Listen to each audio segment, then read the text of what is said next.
Hello, welcome to the latest edition of the Business Spotlight podcast. I'm joined today by Gill Tee, and Gill is the co-founder of the Black Deer Festival, which is based in Eridge. So, Gill, welcome to the call.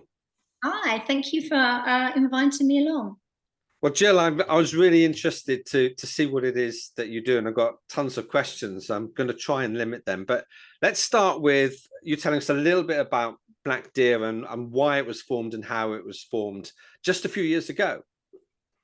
Yeah, it came about through a chance conversation about a genre of music that I believed, and the person I was talking to believed, was quite underserved in the UK currently in the festival market. And because I'd run a festival for 5 years at the Hop Farm, for a promoter, a big well-known UK promoter, I was his festival director. So I had a lot of festival experience.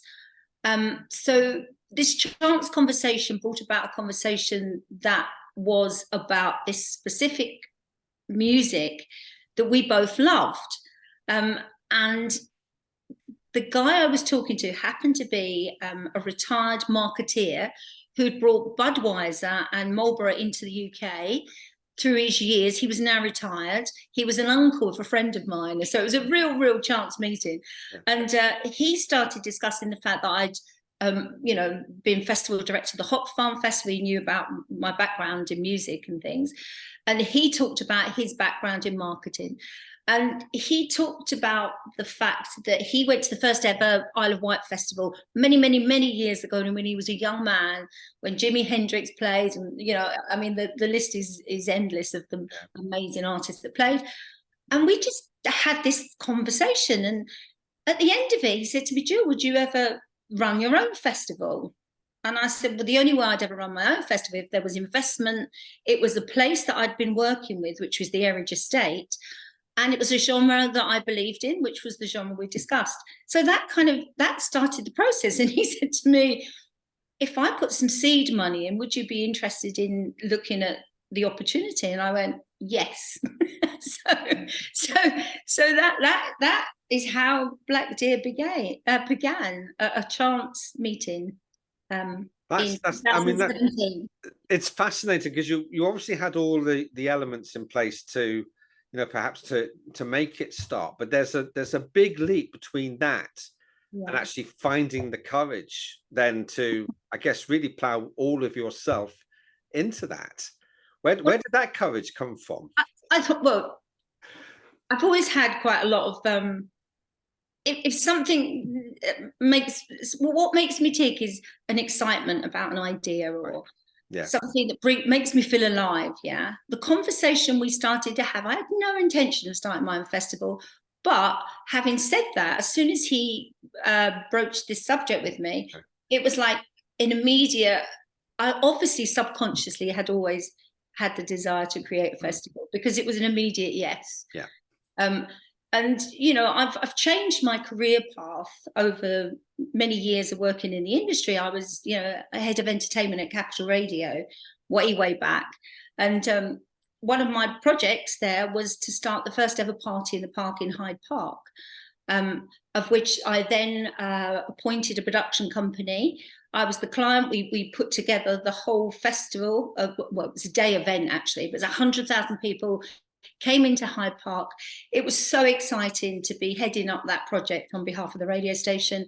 But working with the production company, I saw this world build in Hyde Park out of nowhere, just grass. And then suddenly you've got a whole village of people and machinery coming in and kit and suppliers all coming together to make this event happen. And then watching from the stage 100,000 people coming into that site and really realizing, wow, I was a part of that, was an incredible feeling. So it wouldn't go away, this feeling for me, that how much I loved watching the world build. So I decided to change career, to leave I loved my job at Capital. I decided to leave, up sticks, and start my own production company and learn how to produce events and festivals. So that's kind of a big change, a massive change. that I did career-wise. So you brought a lot of experience and, you know, connections and what have you to this, which I'm sure has been, you know, incredible help in getting it off the ground. But what's the first shock? What was the first thing that you came across and thought, I'm a little bit maybe out of my depth on this one? That's terrible. I rang Debs, who we'd been working closely together with on projects, Deb Schilling, who I said to her, Debs had worked more on the corporate side of things and events, but in the corporate sector more. And I asked if she wanted to join forces on this, because we'd been running some projects together as Entity, which was the production company we worked, you know, under. And she said yes. So the two of us sort of got together and excitedly started the ball rolling. And for me, I can't speak for Debs, you know, but for me, it was like an engine that fired up, that nothing was going to kind of stop us achieving what we'd set out to achieve. So I was never scared. I was never scared of the challenge of it. But I think, rightly or wrongly, my investors would say along the way they probably wish they'd never met me, some of them, but because they got involved with the passion and the belief that Black Deer, we set out to build a brand, not just a festival. And they're still with me today, a lot of those investors, and new investment has come in over the years. But yeah, I don't think I've ever been scared.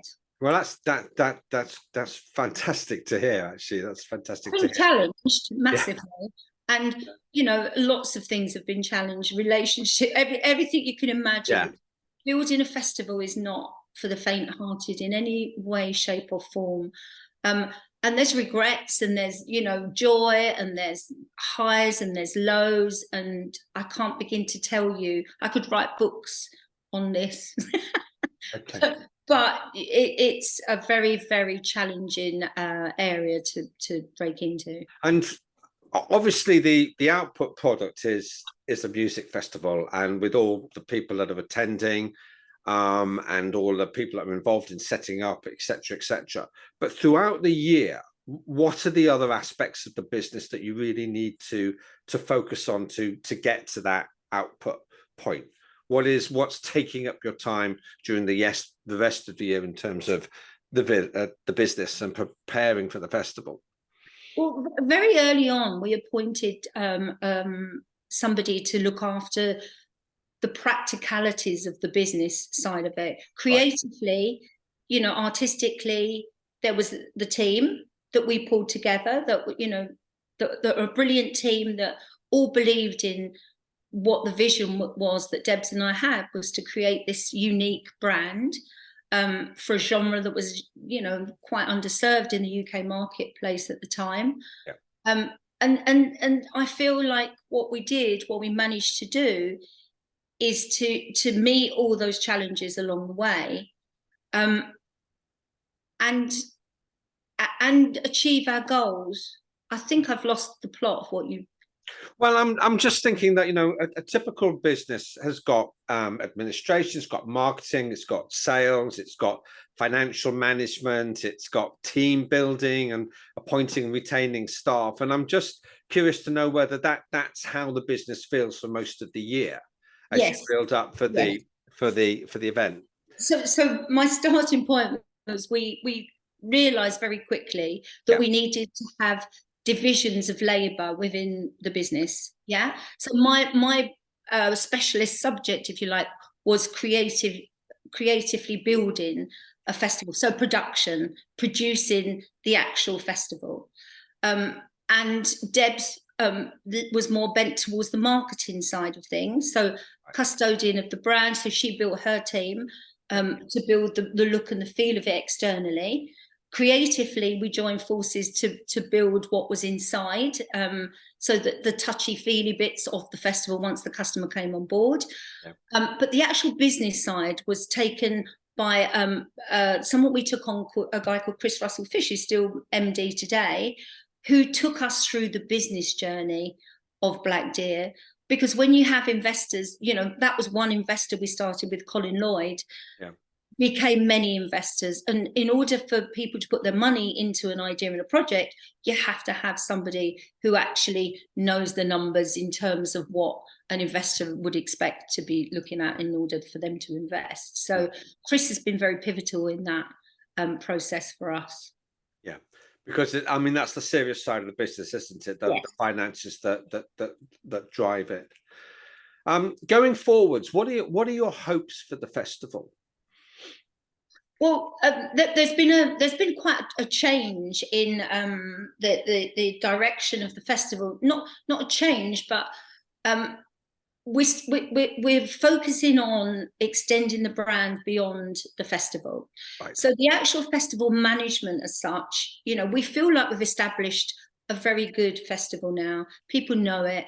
We achieved what we set out to do, and that has now, we've passed some of the management that to a company that we've brought in who's looking at that as their project, as part of their other projects.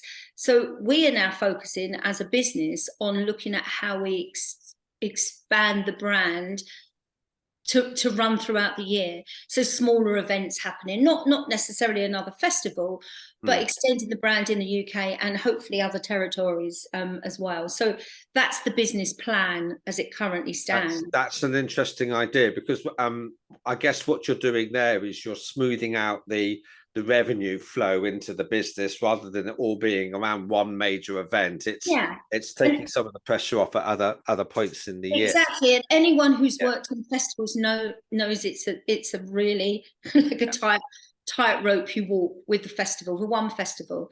So by putting our eggs in more baskets, then the flow of money becomes a lot more tangible, doesn't it? You can spread the load rather than it be all dependent on one 3-day event in England when it rains.